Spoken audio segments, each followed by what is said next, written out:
Hello my dear teachers and students. तो मेरी पिछली वीडियोस की कंटिन्यूशन में जहां पर मैं आपके साथ पेपर 1 के कुछ इंपॉर्टेंट टॉपिक्स डिस्कस कर रही थी, तो मैं यूनिट नंबर 8 तक आपके साथ वो क्वेश्चंस डिस्कस कर चुकी हूँ। आज हम चलेंगे यूनिट नंबर 9। और जैसे कि आपको पता ही होगा आज कौन सा डे हम मना रहे हैं, तो उससे रेलेवेंट आज हमारा कंटेंट भी है। तो पीपल डेवलपमेंट एंड एनवायरनमेंट, जो हमारा जनरल पेपर 1 का बहुत इंपॉर्टेंट टॉपिक है। अगर इंपॉर्टेंट नहीं भी लगता है तो मैं कहूंगी बहुत वास्ट सिलेबस है, और इतना सिलेबस है कि ऐसे लगता है कि हम क्या पढ़ के जाए और क्या नहीं पढ़ के जाए। ठीक है, तो सबसे पहले आज इसके पहले बात कर लेते हैं इसके ऊपर थोड़ी सी, क्योंकि हमारे ये सिलेबस का भी पार्ट है। और मैं हमेशा बोलती हूँ कि हम टीचर्स है तो हमारी ड्यूल रिस्पॉन्सिबिलिटी है as human beings, as teachers, as मैं बोलूंगी या आप कोई भी इस अर्थ पर हो, तो हम सबको अपने प्लैनेट के लिए, अपने अर्थ के लिए जरूर सोचना चाहिए, अपने इन्वायरमेंट के लिए। तो आज 5 जून के हिसाब से हमारा वर्ल्ड इन्वायरमेंट डे सेलिब्रेट किया जाता है। अगर आप ये वेबसाइट पर जाएंगे worldenvironmentday.global, तो हम देख लेते हैं इसमें से कि कुछ थोड़ा सा पढ़ लेते हैं, क्योंकि ये हमारे कभी कभी नेक्स्ट सेट के एग्जाम की क्वेश्चंस बन जाते हैं। तो अगर मैं थीम की बात करूं तो हमारी थीम क्या है? Our land of future we are generation restoration. तो ये कुछ रिस्टोरेशन की बात कर रहे हैं। और ऊपर आप देखेंगे UNEP, United Nations Environment Programme है, किंगडम ऑफ सऊदी अरेबिया लिखा है 2024। तो 5 जून 2024 की थीम है land restoration, desertification and drought resilience. ठीक है, अब जब हम ये वर्ड्स पढ़ रहे हैं, लैंड रिस्टोरेशन, रिस्टोरेशन का मतलब पता होना चाहिए, डेजर्टिफिकेशन का मतलब पता होना चाहिए, ड्रॉट का मतलब पता होना चाहिए, और रेसिलियंस का मतलब पता होना चाहिए। ठीक है, तो ये थीम के अलावा हमारे क्वेश्चंस का सिलेबस है। अब हम किसी चीज को रिस्टोर करें, मतलब वो कुछ खराब हो चुका है। डेजर्टिफिकेशन क्या, डेजर्ट से रिलेटेड है कि सारी चीजें ड्राई होती जाती है, डेजर्ट बनती जा रही है। मतलब प्रॉपर टेक्निकल मीनिंग अगर पता होगा, क्योंकि अगली बार ये आपका नेट सेट का क्वेश्चन बन सकता है, और आपने अगर पुराने पेपर्स देखे तो ये क्वेश्चंस है ऑलरेडी। और ड्रॉट, जैसे अगर मैं ड्रॉट की बात करूं तो अदर मतलब नहीं पता है, अगर आप हिंदी मीडियम से है तो आपने इंग्लिश में ये कभी वर्ड नहीं सुना है, तो आपको ये भी जानना जरूरी है। और अभी जैसे इसके ऊपर मैं क्वेश्चंस बना सकती हूँ कि 5 जून 2024 उनका फेवरेट होता था एक बार क्वेश्चन की कौन सा डे मनाया जाता है। अलग बात है अब इतना इजी पेपर में नहीं पूछा जाता है, फिर भी थीम आ सकती है, यूएनईपी क्यों करता है ये सब, फिर ये कहाँ पर इनका अगर कोई इवेंट है या कोई वर्कशॉप है या कॉन्फ्रेंस है, कोई समिट है, तो ये कहाँ पर होने वाला है, ऐसे क्वेश्चंस आ सकते हैं। और इसमें कौन सी कंट्रीज इन्वॉल्व है। और अगर मैं जैसे ड्रॉट की बात करूं तो अब ये भी हो सकता है कि इसमें पूछे नेचुरल डिजास्टर्स कौन से, मैन मेड कौन से। ठीक है, अभी जैसे आप देखेंगे almost many parts of Mumbai हमने देखा है कि वाटर क्राइसिस है। ठीक है, कई कई पर तो आपको पानी भी नहीं मिल रहा है। आप बहुत सारे महाराष्ट्र के ही अगर मैं बात करूं डिस्ट्रिक्ट्स की, तो कहीं पर कितना सूखा पड़ा हुआ है, तो ये सब वाटर क्राइसिस है। ठीक है, तो ऐसे क्वेश्चंस कभी भी हमारे बन सकते हैं। देखो उन्होंने हैशटैग दिया generation restoration. We can not turn back time but we can grow forest, revive water sources and bring back soils, we are the generation that can make peace with land. तो देखिए हम ये ऐसी generation की बात करें कि हम रिस्टोर कर सकते हैं। हम टाइम तो वापस नहीं ला सकते, बट हम फॉरेस्ट ग्रो कर सकते हैं, वाटर रिसोर्सेज को रिवाइव कर सकते हैं, सॉइल्स को, अच्छी फर्टाइल सॉइल को ला सकते हैं। We are the generation that can make peace with land. और आप ही ये जनरेशन है, हम ही वो जनरेशन है जो आगे वाली जनरेशन को पढ़ा रहे। तो है कि नहीं हमारी ड्यूल रिस्पॉन्सिबिलिटी। ठीक है, क्या हम ज्वाइन हो गए? तो ये देखिए, अगर आप ये यूट्यूब की वीडियो देखेंगे, यूएनईपी की है, get involve, get in the lyrical mood for world environment day, तो प्लेलिस्ट भी उनके पास, वर्ल्ड इन्वायरमेंट डे के associated events, get solutions, discover. तो ये आप देखिए, अगर आप देखते रहेंगे तो बहुत सारी चीजें इसमें आ जाएगी। As Saudi Arabia claws back land from the desert, wildlife return. देखिए अगर डेजर्टिफिकेशन होता जा रहा है तो उसका कितना नुकसान है। अगर आप न्यूज़पेपर न्यूज फॉलो करते हैं तो फ्लैमिंगोस के बारे में पढ़ा होगा आपने। ठीक है, मैंग्रोव्स के बारे में पढ़ा होगा। ये देखिए इन्होंने स्टोरी कुछ बताई है, messages from United Nations official for world environment day. तो अगर आप ये ओपन करेंगे तो आपको बहुत सारी चीजें मिल जाएगी। बट मेरा क्या कहने का मतलब है कि अदर देन द पढ़ाई या अदर देन अवर एग्जामिनेशन, हमें अपने इन्वायरमेंट को प्रोटेक्ट करना है। जैसे कि आपको पता होगा मैं स्ट्रांगली पब्लिक ट्रांसपोर्ट को सपोर्ट कर रही हूँ, इसके नहीं कि मेरा उसमें कोई बेनिफिट है, बट एक होता है ना कि अगर हम सब एक कॉज के लिए अगर मेहनत करें तो डेफिनेटली हम बहुत सारे लोगों को साथ में ला सकते हैं। और अगर आपको पता ही होगा कि मुंबई सिटी तो पब्लिक ट्रांसपोर्ट पर ही चलती है। मैं इनफैक्ट हर बार बोलती हूँ, अगर हमारी लोकल ट्रेन बंद हो जाती है तो हमारी लाइफ पैरालाइज हो सकती है। ठीक है ना, हम ऑफिस जा पाएंगे, ना हम बाहर जा पाएंगे। हम ऑनलाइन कितना काम कर चुके हैं और हम सबको भी पता है कि बाहर जाने की जरूरत कितनी है। ठीक है, तो बहुत सारी चीजें डिपेंडेंट है। तो जैसे आप प्लांट्स, सीड्स, या कोई भी छोटी सी बात जैसे प्लास्टिक नहीं यूज करना, या फिर आप ट्रैकिंग पर जा रहे हैं तो वहां पर कचरा नहीं फेंक के आना। जैसे अगर आप घर में बैठे हो, आपकी पावर सप्लाई चल रही है, ऐसी वेस्ट हो रही है, ट्यूब ऑन है, लैपटॉप चल रहा है, तो वहां पर भी आप ये सब कोशिश कर सकते हैं। ठीक है, तो देखिए हम इन्वायरमेंट को तो प्रोटेक्ट करना ही चाहिए, क्योंकि अगर इन्वायरमेंट वेलबींग में है तो हम भी वेलबींग में। ठीक है, तो चलिए, और इसके ऊपर मैं डिस्कस नहीं करती, आगे बढ़ते हैं आज हमारे यूनिट नंबर 9 पर। कुछ क्वेश्चंस लेके आई हूँ मैं आपके साथ, तो पढ़ लेते हैं। ये मैंने सिलेबस बताया कि development and environment, main headings human and environment है, इन्वायरमेंटल इश्यूज है। फिर उसके बाद हमारे पास मेन सब टॉपिक क्या है वो देख लेते हैं। और ये ऑलरेडी मेरी प्रीवियस वीडियोस में मैंने सिलेबस को बहुत सारा आपको बताया है। Impact of pollutants on human health, natural and energy resources, natural hazards and disasters, और बहुत सारे हमारे पास इन्वायरमेंट प्रोटेक्शन एक्ट के बाद अग्रीमेंट्स, कंट्री में क्या चल रहा है, ठीक है, या कौन से एफर्ट्स लिए जा रहे हैं। तो ये ऑलरेडी मैंने एक्सप्लेन किया अपनी प्रीवियस वीडियो में कि आपको इस टॉपिक में कौन सी चीजों पर ध्यान देना है। तो चलते हैं, हम क्वेश्चन पढ़ लेते हैं। असर्शन रीजनिंग, आप मेरे चैनल पर पहली बार आ रहे हैं तो मैं रिपीट कर रही हूँ, आप प्लीज अपने साथ पेन और डायरी लेके बैठ जाइए करिए। आप कोशिश कीजिए कि आप अच्छे से नोट्स मेंटेन कर रहे हैं। तो पेपर 1 की अलग बुक बना के रखे, पेपर 2 की अलग बुक बना के रखे। पेपर 1 में कौन सा यूनिट पढ़ रहे हैं, क्या पढ़ा आज हमने, कौन सा टॉपिक, वो सब नोट डाउन करते जाइए। ठीक है, तो चलिए, असर्शन और reasoning. What is assertion and reasoning? They are two statements, they may be true, they may be false, they may be independently correct or they may be independently false, or maybe they have a relation between both of them. ठीक है, तो पहले पढ़ते हैं assertion, climate change is going to increase social tension in India। अब climate change, बहुत गर्मी हो रही है, बहुत ठंडी हो रही है, बहुत बारिश है, तो climate change is going to increase social tension. अब देखिए सोशल टेंशन का मतलब क्या होता है, अब आपको पता होना चाहिए कि सोशल इश्यूज क्या होते हैं। ठीक है, अगर मैं सोशल टेंशन की बात करूं तो आप गूगल भी करेंगे तो आपको बहुत सारी कॉन्सेप्ट इस पर मिलेंगे। तो टाइम रीजनिंग पढ़ते हैं। Reason, the frequency and intensity of the extreme weather events will have serious consequences for food security। ठीक है, अब अगर आप इस रीजनिंग में कुछ भी नहीं समझ पा रहे तो फूड सिक्योरिटी को पढ़ लीजिए। ठीक है, और increase social tension in India, तो यस हमें पता है सोसाइटी है, सोशल है, तो फूड सिक्योरिटी कहीं ना कहीं तो इससे रिलेटेड ही है।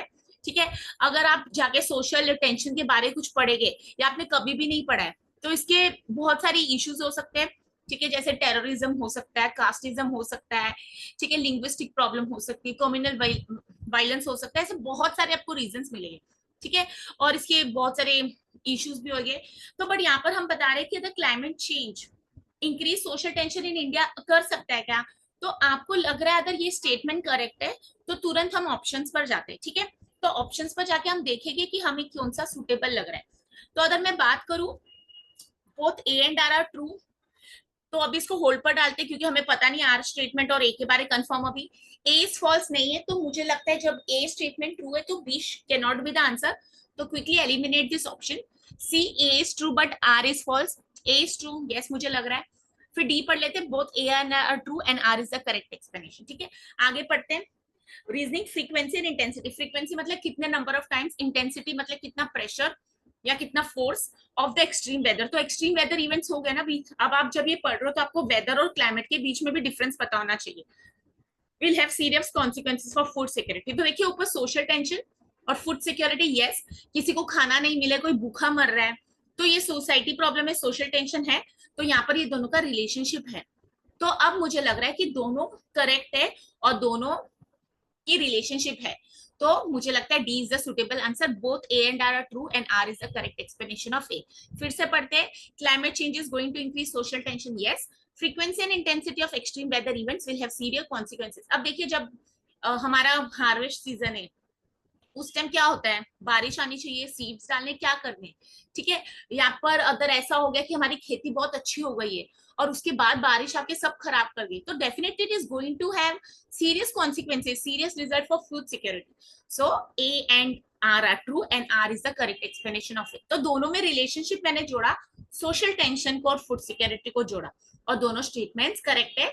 इनफैक्ट आर एक्सप्लेन करिए एक, अभी हो सकता था दोनों एक दूसरे से रिलेशन में नहीं होते, इंडिपेंडेंटली फॉल्स होते, बट यहाँ पर जब आप जोड़ सके कि फर्स्ट स्टेटमेंट और सेकंड स्टेटमेंट एक दूसरे को जुड़ती है और वो कहीं ना कहीं उसको एक्सप्लेन करिए, तो आपको ये समझ आ जाना चाहिए। ठीक है, आगे बढ़ते हैं नेक्स्ट क्वेश्चन पर। ठीक है, देखिए कॉमन सेंस है, ये सिलेबस में आप नहीं भी पढ़ते तो हमें ये पता होता है इसका मतलब, बट हमें सिर्फ क्वेश्चन को अंडरस्टैंड, अप्रोच क्या पूछा गया वो जानना जरूर। नेक्स्ट पढ़ लेते हैं, which among the following industries consume maximum water in India. ठीक है, इन चारों में से चार इंडस्ट्रीज दी, उसमें से सबसे ज्यादा मैक्सिमम वाटर कौन कंज्यूम करता है। ठीक है, तो क्वेश्चंस पढ़ लेते हैं, thermal power plants, engineering, paper and pulp, textiles. अब देखिए इसमें ना अगर नहीं आता तो आंसर नहीं आएगा, बट हमको यहाँ पर क्या रखना है, ये याद रखना है कि वो पूछे consume maximum water in India. ठीक है, और चारों में से हमेशा एक आंसर तो करेक्ट होने वाला है। तो थर्मल पावर प्लांट्स क्या है, थर्मल पावर प्लांट्स क्या होते हैं, अगर आपको नहीं पता है तो आप कोई गेस वर्क कर ही नहीं सकते। तो ये जरूरी, थोड़ी सी हमें हर चीज की नॉलेज रखनी है, पूरी नॉलेज रखने बैठते तो पढ़ाई हो जाती है, और फिर कुछ ऐसी चीजें जो आउट ऑफ बुक्स के, मतलब बुक्स में नहीं होता है बट वो कॉन्सेप्ट तो होता है। ठीक है, अब ये क्या करते हैं आपको पता होना चाहिए कि थर्मल पावर प्लांट्स क्या है और ये कैसे ऑपरेट करता है। अगर सिंपल मीनिंग भी हम ढूंढने जाएंगे गूगल पर तो हमें पता लगना चाहिए कि वो सब क्या है। ठीक है, बट अगर टाइम भी हमें नहीं पता तो हम क्या करेंगे, तो हमें क्या करना होता है कि जब भी कुछ नया पढ़ते ना, उसके बाद हम थोड़ा सा उसके ऊपर नॉलेज रखें। ठीक है, अगर अब आप थर्मल एनर्जी को जाके स्टडी करेंगे, थर्मल पावर प्लांट्स को, तो आपको पता लगेगा कि थर्मल पावर प्लांट्स क्या प्रोड्यूस करते हैं। ठीक है, दे प्रोड्यूस हीट, किसके लिए हीट करते हैं, इंडस्ट्रियल पर्पसेस, डिस्ट्रिक्ट हीटिंग। ठीक है, ऐसे आप गूगल पर पढ़ सकते हैं, बहुत सारा मिल जाए। बट अब ये पावर प्लांट के ऊपर, अभी इस बार आ गया थर्मल पर, तो अगली बार किसी और चीज पर आएगा। ठीक है, एनर्जी के ऊपर आ सकता है, कोल के ऊपर आ सकता है, रिन्यूएबल, नॉन रिन्यूएबल। तो यहाँ पर क्या होता है, थर्मल पावर प्लांट्स जब हीट हो जाते हैं तो उसको कूलिंग करके लिए पानी डाला जाता है। ठीक है, तो क्या हो जाएगा यहाँ पर, consumes maximum water India, thermal power plants. ठीक है, नहीं पता था, कोशिश की हमने, तो ऐसे बहुत सारे क्वेश्चंस आपको मिलेंगे हर टॉपिक में जिसमें हमको श्योर नहीं होता है करेक्ट आंसर। नॉलेज हमारी कभी बच्चों को पढ़ाया है या पढ़ा है तो ही समझ आता है, कॉमन सेंस। तो मेरी हमेशा क्या सजेशन होती है, हर टॉपिक में से पेपर 1 प्रेडिक्टेबल है, you are going to get 5 questions, 2 marks each. So what you can do is you can focus that my 4 questions per topic will be correct. एक टॉपिक तो ऐसा डिफिकल्ट आने वाला है जो मैं आंसर नहीं कर पाऊंगा, या प्रोबेबिलिटी है कि मैं तीर तुक्का लगा के या मुझे आ जाएगा। ठीक है, तो यहाँ पर हम अपनी स्कोरिंग को देखिए, कैसे कोशिश करें कंसिस्टेंटली आगे बढ़ने की। ओके, तो याद रखिए हम मेहनत कैसे करनी है, स्मार्ट अप्रोच होना चाहिए, सिर्फ ऐसे नहीं करना है कि हार्डवर्क करते करते हम अपना स्मार्ट अप्रोच भूल जाते हैं। तो यहाँ पर करेक्ट आंसर है ए। चलते हैं नेक्स्ट क्वेश्चन पर, blue baby syndrome in infants is mainly caused by presence of. Blue baby syndrome है, ठीक है, कोई एक सिंड्रोम होगा, सिंड्रोम का मतलब क्या है नहीं पता तो उसको ढूंढिए। इन इन्फेंट्स, बच्चों में, mainly caused by presence of. ठीक है, किसमें mainly caused by presence of है, तो ये आंसर अब आप ढूंढ के मुझे बताइए करेक्ट आंसर क्या है। ठीक है, ये ब्लू बेबी क्या होता है, और देखिए क्वेश्चन तो रिपीट होने वाला नहीं है, बट जो ऑप्शंस में दिए, नाइट्रेट, सल्फेट, फ्लोराइड, इसके ऊपर अलग फॉर्म में क्वेश्चंस बन जाएगा। ठीक है, कभी वो दांतों के ऊपर भी पूछ लेते हैं, पता है क्वेश्चन आ चुका है। ठीक है, हेल्थ इश्यूज के ऊपर पूछा जाएगा, डायबिटीज पर क्वेश्चन पूछ सकते हैं, इंसुलिन पर क्वेश्चन। तो देखिए दिस इज द, मैं बोलूं ब्यूटी, आप बोलो कि नेट सेट खतरनाक है, बट क्वेश्चंस हमारे ऐसे भी होते हैं जी हम आम इंसान की तरह भी आंसर कर पाते हैं, specially in topics like unit number 9। तो this is your homework question, मुझे बताइए इसका करेक्ट आंसर क्या हो सकता है। आगे बढ़ते हैं, identify the sustainable development goals from the list given below. Very very important topic, her bar question आता है, मैं हमेशा बोलती हूँ एसडीजी पढ़ने से पहले एमडीजी जरूर पढ़ना चाहिए। अब कोई भी क्वेश्चन सॉल्व करने से पहले प्लीज उसका कॉन्सेप्ट देख लीजिए। तो यहाँ पर अगर हम देखेंगे एसडीजी हमारे पास 17 गोल्स है, ये कब आए, ये क्यों आए, इन्होंने किसको रिप्लेस किया, इनमें से कौन सा गोल किसके लिए काम कर रहा है, इनके डायरेक्टली रिलेटेड गोल्स कौन से है, इनडायरेक्टली रिलेटेड गोल्स कौन से। अगर अब जैसे मैं पब्लिक ट्रांसपोर्ट की बात करी थी, तो देखिए अब मैं अगर देखूं goal number 3, good health and wellbeing, अगर पब्लिक ट्रांसपोर्ट ज्यादा यूज हो रहा है तो कार्स कम हो जाएगी। ठीक है, तो पॉल्यूशन कम हो सकती है, तो I can say good health and wellbeing होगी। ठीक है, फिर मैं अगर बोलूं अगर पब्लिक ट्रांसपोर्ट है तो बहुत सारे स्टूडेंट्स, जैसे कि आपको पता है स्टूडेंट्स मैक्सिमम यूज करते हैं पब्लिक ट्रांसपोर्ट, स्कूल के बच्चे और कॉलेज के बच्चे, तो क्वालिटी एजुकेशन तक हम कैसे पहुंचेंगे, you need a medium of transport या mode of transportation to go and access your educational institution. होता है ना, हमको ट्यूशन भी जाना है, साइकिल भी चाहिए, रिक्शा भी चाहिए, तो यस मैं इससे भी उसको जोड़ सकती हूँ कि क्वालिटी एजुकेशन तब भी पॉसिबल है जब हम घर से बाहर जाएंगे। ठीक है, आज आपको यहाँ बैठ के, आप मुंबई में, बट आपको नवी मुंबई की कॉलेज से पढ़ना है, सब कुछ ऑनलाइन अवेलेबल नहीं है, तो you have to go physically. तो वहां पर कैसे हो जाएगा? क्वालिटी एजुकेशन कब पॉसिबल है? जब आपके पास ट्रांसपोर्टेशन है।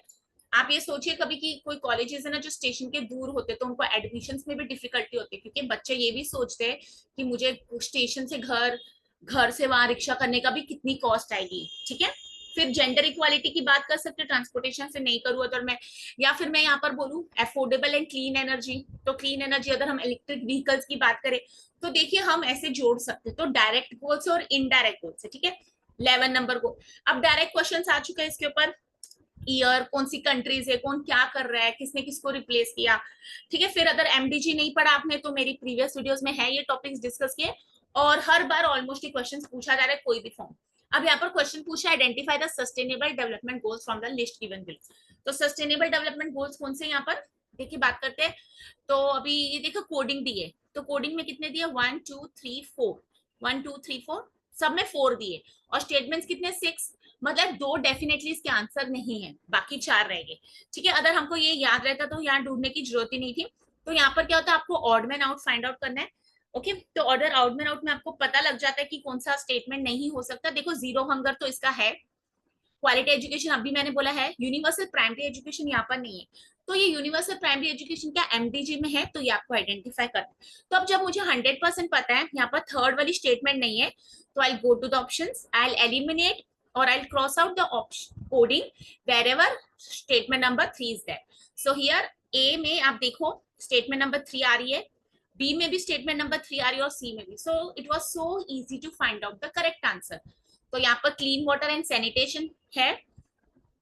फिर आगे देखते ग्रीन एग्रीकल्चर, कहीं पर नहीं है उसमें, और क्लाइमेट एक्शन है। ठीक है, तो 100% the option has to be coding number D 1 2 4 and 6। ठीक है, इजी था, प्रोवाइडेड हमको ये याद रहता है। ये क्वेश्चंस क्या है ना, मेमोरी बेस्ड हो जाते हैं, आप इनको बार बार कहानी की तरह पढ़ो। मैंने पिछली वीडियो में भी बताया था, नो पॉवर्टी कब होएगी? जब सबके पास जॉब्स होंगे, सबके पास जॉब्स, एजुकेशन या कुछ कमाने का जरिया होगा, तो वहां पर वो भूखे भी नहीं सोएंगे, तो जीरो हंगर होगा।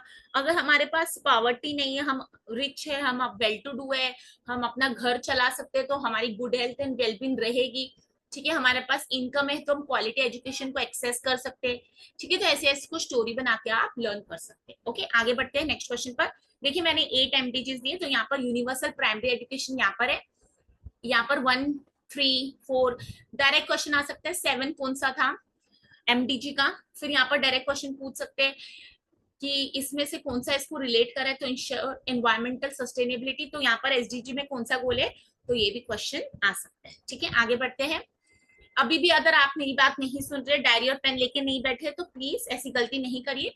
आप जब भी कोई भी सोर्स से पढ़ रहे हैं ना, तो आप जरूर अपने साथ हमेशा डायरी रखिए, और हमेशा वो नोट्स बनते रहते। अभी हमारे पास कुछ ही दिन बाकी, आपको पता है रिवीजन के स्टेज पर है हम। Match the following two set, set 1 list the name of states in case of match the column, ensure that you read what is given in the list 1 or the set 1 and what is given in set 2। तो यहाँ पर उन्होंने बोला set 1 में आपके पास list of name of states है, और set 2 में इंडिकेट स्टेट उनके स्पेसिफिक मिशंस क्या है। ठीक है, तो आंध्र प्रदेश, गुजरात, महाराष्ट्र, राजस्थान। सेट 2 में देखियो क्या बताया उन्होंने, कुछ मिशन बताया, मुख्यमंत्री जल स्वावलंबन अभियान, जल युक्त शिविर अभियान, नीति संरक्षणा उद्यम, और सुजलम सुफलम जल अभियान। ठीक है, अब ऐसा कुछ है कि हम सोच सकते हैं कि महाराष्ट्र का नाम से जुड़ा हुआ है, कुछ मराठी लग रहा है, या राजस्थान जैसा नाम लग रहा है, अगर वैसे कर पाए तो वेल एंड गुड। अदरवाइज ये तो ऐसी क्वेश्चन है कि हमने अवेयरनेस रखी हो तो ही आ सकता है। तो यहाँ पर फिलहाल करेक्ट आंसर है हमारे पास ऑप्शन नंबर डी। तो है हमारे पास आंध्र प्रदेश इज नीति संरक्षणा, फिर हमारे पास गुजरात के लिए 4 सुजलम सुफलम जल अभियान, महाराष्ट्र हमारे पास जल युक्त शिविर अभियान, राजस्थान है हमारे पास ऑप्शन नंबर 1 मुख्यमंत्री जल स्वावलंबन अभियान। ठीक है, तो आज ये कौन सी चीज पर आ रहा है, देखो वाटर रिलेटेड है। अदर जल युक्त अगर आप पढ़ो, फर्स्ट में जल है, तो कल फॉरेस्ट के ऊपर क्वेश्चन आ सकता है, फिर वो लोग बायोडाइवर्सिटी पर क्वेश्चन पूछ सकते हैं। ठीक है, तो यहीं से तो क्वेश्चंस बनते हैं सिलेबस से। But the beauty of net examination is The questions can be framed in different forms, in different types, same concepts, but the framing of the question will be totally different each time. ठीक है, तो ये याद रखिए, questions को जरूर देखिए, पहले कॉन्सेप्ट्स क्लियर कर लीजिए, फिर क्वेश्चंस पर जरूर जाइए. ठीक है, तो होप सो आपको ये क्वेश्चन समझ आ रहे हैं. फिर हम आ जाते हैं यूनिट नंबर 10 पर, हायर एजुकेशन सिस्टम है. तो इसके अंदर 6 सब टॉपिक्स है, और ये ऐसा टॉपिक है जो हम टीचर्स को आना बहुत जरूरी है. अभी जैसे रीसेंट चेंजेस हो रहे, न्यू एजुकेशन पॉलिसी, ऑटोनॉमस हो रहे कॉलेजेस, या ऑटोनॉमी क्या होती है यार, what is academic autonomy, what is financial autonomy. ठीक है, यहाँ पर याद रखिए क्वेश्चंस जनरली है ना. हायर एजुकेशन हम किसको कहते हैं, जब हम डिग्री कॉलेज में आ जाते हैं, अंडर ग्रेजुएट से पोस्ट ग्रेजुएट तक, तो वहां से रिलेटेड क्वेश्चंस आते हैं. और सिलेबस में बताया एशियंट इंडिया, तो जैसे गुरुकुल टाइप क्वेश्चंस आते हैं. हायर लर्निंग कैसे इवॉल्व हुआ है अब तक, professional technical skill based education, अभी डायरेक्टली एक स्कीम का नाम दिया जाएगा. ठीक है, तो वो स्कीम किसको फोकस करिए, वैल्यू एजुकेशन, एनवायरमेंटल एजुकेशन जो बहुत इंपॉर्टेंट है, ethics, values, policies, governance and administration. एक टाइम पर ये होता था प्योर सिविक्स के टाइम, राज्यसभा, लोकसभा. ठीक है, अब इसमें बहुत सारी चीजें ऐड हो चुकी. तो जिनको बहुत सालों बाद एग्जाम अपियर करे, या हमको लगता है अब हमारी मजबूरी एग्जाम देना, तो सबसे पहले आपको न्यू सिलेबस और कोई ऐसे सोर्स से जुड़िए जहां पर आपको करेक्ट इन्फॉर्मेशन मिलती है. ठीक है, चलिए स्टैटिक क्वेश्चन. स्टैटिक क्वेश्चन में हमेशा बोलती हूँ ऐसा पार्ट है जो रिपीट कितनी बार भी होगा क्वेश्चन, तो आंसर वही रहने वाला है. मतलब ये कॉन्सेप्ट्स पुराने हो चुके हैं, you can not go and change it. ठीक है, तो इसको अभी कुछ नया इसमें रिफॉर्म्स नहीं है. तो first open university established in India, तो फर्स्ट ओपन यूनिवर्सिटी, यहाँ पर अक्सर हमारी गड़बड़ हो जाती है. तो इसका करेक्ट आंसर हमारे पास option number D, Bhimrao Ambedkar open university. अब हम सबको ना इग्नू याद रहता है, या ऐसे लगता है कि ये आंसर हो ही नहीं सकता, या लगता है नालंदा देख के नालंदा होगा, तो यहाँ पर correct answer is Bhimrao Ambedkar open university Hyderabad. बहुत बार क्वेश्चन आया, सेट में भी आ चुका है, नेट में भी आ चुका है. ठीक है, आज ओपन यूनिवर्सिटी का मतलब नहीं पता तो उसको ढूंढ लेना जरूरी है. एक कॉन्सेप्ट आ गया, उसके सारे कंटेंट आज पढ़ लेंगे. ठीक है, तो यहाँ पर करेक्ट आंसर देखिए, अगर इसमें ना करेक्ट आंसर आता तो आपको फ्रैक्शन ऑफ अ सेकंड भी, बट यहाँ पर ये डिफिकल्टी कि आंसर पता नहीं होता और इसमें गेस वर्क करे भी तो क्या करे. तो there are certain questions which you need to memorise, या फिर पता होगा तो ही आंसर आएगा. नेक्स्ट चलते क्वेश्चन पर. अवेयरनेस लिखा मैंने, इसकी hint, university and university level institutions are categorised into. ठीक है, यूनिवर्सिटी और यूनिवर्सिटी लेवल इंस्टीट्यूशंस को किसमें कैटेगरी बनाया जाता है, कैटेगराइज किया जाता है. तो पहले ऑप्शन हमारे पास दिया है central universities, B state universities, private universities, institutions of higher learning, और सिविल सेक्टर यूनिवर्सिटीज. अब जब भी हमारे पास स्टेटमेंट बेस्ड क्वेश्चन है, हमें तुरंत क्या करना होता है, हमें जाके कोडिंग देखनी होती है, ए बी सी डी. ठीक है, तो इसमें अभी हमको क्या देखना है कि इसमें से कितने ऑप्शंस दिए, सब में कोडिंग है, ए बी सी डी दिया या बी डी, मतलब फिर से 4 कोडिंग दिए, और हमारे पास ऊपर स्टेटमेंट्स कितनी है, 5 है. तो अब हम क्या करेंगे, अब हम देखते हैं कि कौन सा ऑड में आउट है. तो ये क्वेश्चन हायर एजुकेशन से रिलेटेड है. तो यहाँ पर देखते हैं यूनिवर्सिटी एंड यूनिवर्सिटी लेवल, हमें पता है वो सेंट्रल यूनिवर्सिटीज तो होती है. ठीक है, फिर उसके बाद हमें पता है स्टेट यूनिवर्सिटीज भी होती है, प्राइवेट यूनिवर्सिटीज भी होती है, और इंस्टीट्यूशंस ऑफ हायर लर्निंग भी रहते हैं. सिविल सेक्टर यूनिवर्सिटीज नहीं होती है.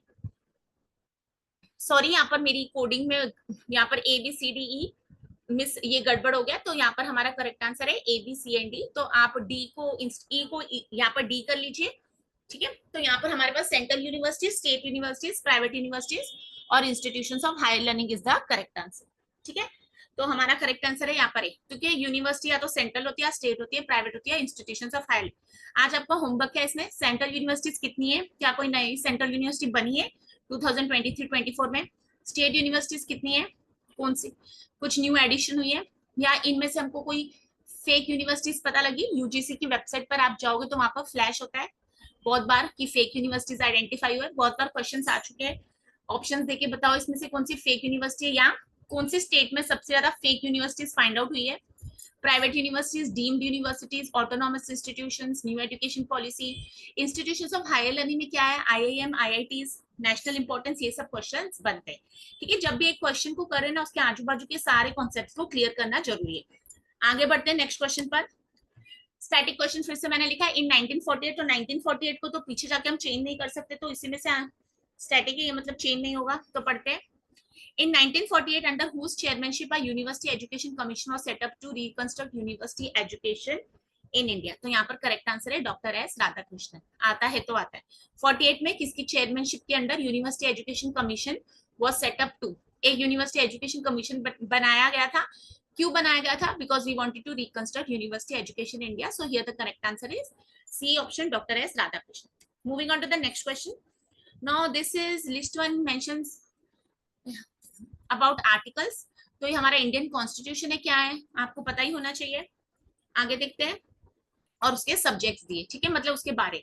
तो ये उसकी डिस्क्रिप्शन है। आर्टिकल 29 1 क्या है, 239 क्या है।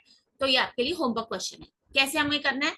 सबसे पहले ऊपर लिस्ट का नाम पढ़ लीजिए। राइट टू इन्फॉर्मेशन है, फ्री एंड कंपलसरी एजुकेशन अगर हमें पता है तो मे भी हम आंसर ढूंढ सकते हैं। तो इसको आज होमवर्क क्वेश्चन ले लीजिए, वीडियो को पॉज कर लीजिए या स्क्रीनशॉट ले लीजिए। आज ये आर्टिकल्स पर क्वेश्चन आ रहा है, कल किसी और चीज पर आएगा कॉन्स्टिट्यूशन रिलेटेड, ठीक है। हिंदी वर्ड भी पूछ सकते हैं किसी चीज का। तो यहाँ पर हम हमेशा कोशिश करें कि जो भी क्वेश्चन पहली बार देख रहे हैं ना उसको स्टडी कर ले। I also understand the syllabus is vast, but हमें पढ़ना है और हमें क्वालिफाई होकर जूनियर रिसर्च फेलोशिप लाना है।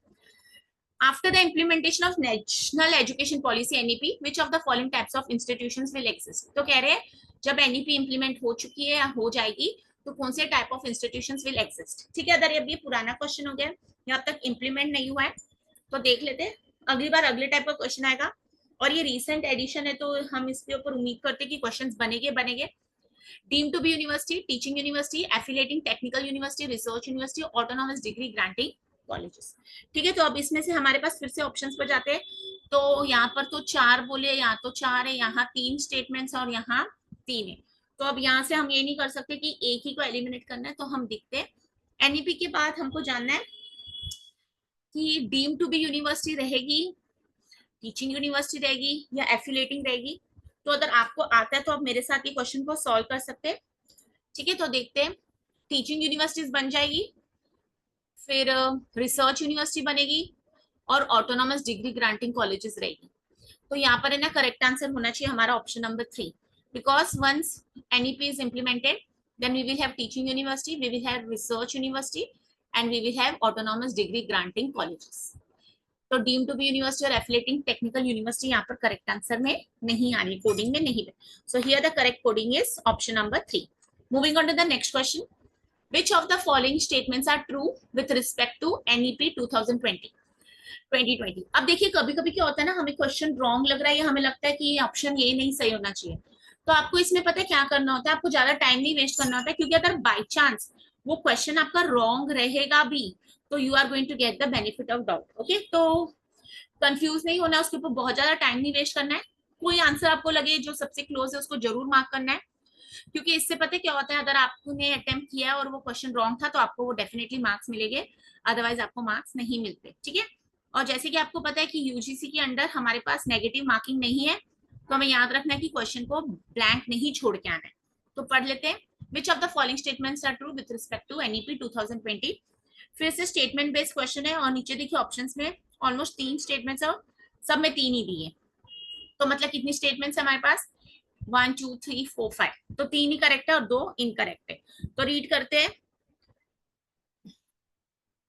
A 4-year integrated B.Ed will be a dual major holistic bachelor's degree which will be the minimal degree qualification for school teachers. B पढ़ते all standalone teacher education institutions, underline कर लीजिए। Standalone teacher education institutions का मतलब ढूंढना है। will be required to convert to multidisciplinary institute. What do you mean by multidisciplinary? Interdisciplinary, ठीक है। कुछ को रिसर्च आपने सुनी होगी मल्टीडिसिप्लिनरी होती है, तो इसका भी मतलब नहीं पता तो ढूंढेंगे। A 2-year B.Ed course for students having bachelor's degree in a specialized subject. Admission test to pre-service teacher preparation programs shall be conducted by NCERT. NCERT पर बहुत बारे क्वेश्चंस आते हैं, सिर्फ NCERT पर नहीं, NIOS क्या है या फिर यूजीसी पर क्वेश्चंस आते हैं, ठीक है। तो ये सारी क्या इंस्टीट्यूशन से, कौन सी बॉडीज है ये, या फिर ये क्या काम करते हैं, ये कब बने, ये सारे क्वेश्चंस आते हैं। A 1-year B.Ed course for students with 4-year undergraduate degree in a specialized subject will be the prerequisite for being a school teacher. ठीक है, अब हमने सारे स्टेटमेंट्स पढ़ लिए। अब हम देखते हैं यहाँ पर a 4-year integrated B.Ed will be a dual major holistic bachelor's degree। तो ये वाला ए वाला इसका होना चाहिए, क्योंकि आपको पता है 4-year B.Ed का बात चल रही है, ठीक है, कि इम्प्लीमेंट हो चुका है एनईपी में। अब हमको पता है बहुत सारी सिचुएशन ऐसी कि हमें पता ही नहीं कि कैसे उसको इंटरप्रेट करना है, या क्या इंप्लीमेंट हो रहा है क्या नहीं इंप्लीमेंट हो रहा है, तो A should be in the answer.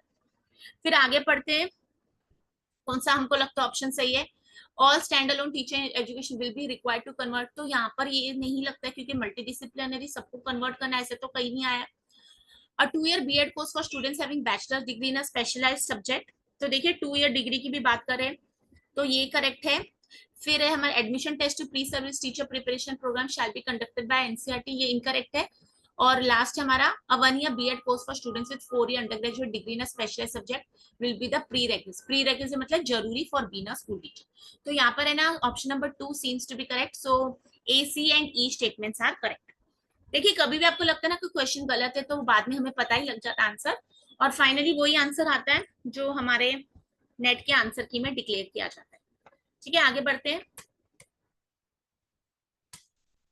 ठीक है, अब मैंने यहाँ पर एक क्वेश्चन लिखा जिस पर मैंने लिखा कॉमन सेंस लगानी है, तो पढ़ते हैं। Which one of the following sequences correctly reflects the evolution of educational technology support in higher education, तो उन्होंने कुछ हमको ऑप्शंस दिए। एक ही स्टेटमेंट में देखो ए में 3 दिए, programme learning material, text book support, online and module, तो 4। ठीक है, यहाँ पर ऐसे ऑप्शंस दिए, तो विच one of the following sequence मतलब ऑर्डर, ये पहले आया प्रोग्राम लर्निंग की, फिर टेक्स्ट बुक पहले आया ऑनलाइन, सीक्वेंस असेंडिंग और डिसेंडिंग नहीं दिया है, नए से जूना जूने से नया, तो क्वेश्चन पढ़िए।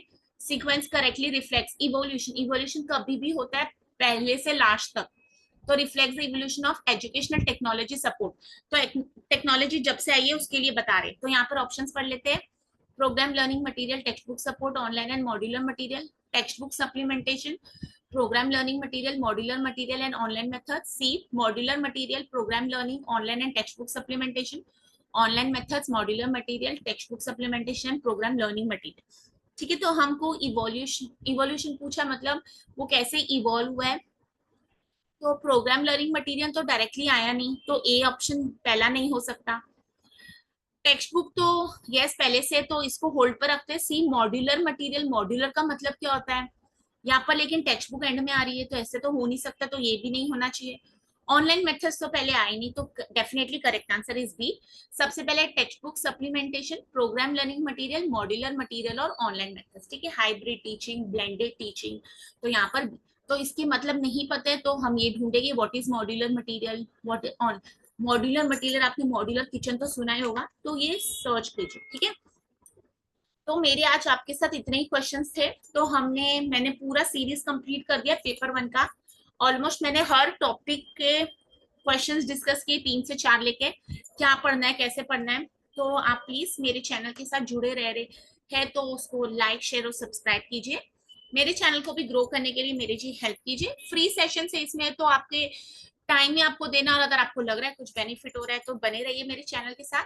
और जैसे कि आज हमको पता है 5 जून हो चुकी है और हमारे पास 18 जून का एग्जाम है, शेड्यूल आ चुका है, आप देख लीजिए आपका कौन सी शिफ्ट में है एग्जाम, और पढ़ते रहिए। पहली बार भी अटेम्प्ट करने जा रहे हैं तो अच्छे से जितना भी कर सकते उतनी मेहनत कीजिए। आप ऑलरेडी बहुत बार पढ़ चुके तो रिवीजन करते रहिए और देखिए कि आप क्वालिफाई होके आए। ठीक है, फिर मैं मिलती हूँ आपको नेक्स्ट सेशन में। मैंने कुछ कॉमर्स की भी वीडियोस अपलोड की है तो आप वो भी देख लीजिए। All the best, keep preparing and जरूर असिस्टेंट प्रोफेसर तो आप क्वालिफाई हो रहे हैं, अगर आप एज ब्रैकेट में है तो जूनियर रिसर्च फेलोशिप भी मुझे ला के दीजिए। All the best, see you in the next video.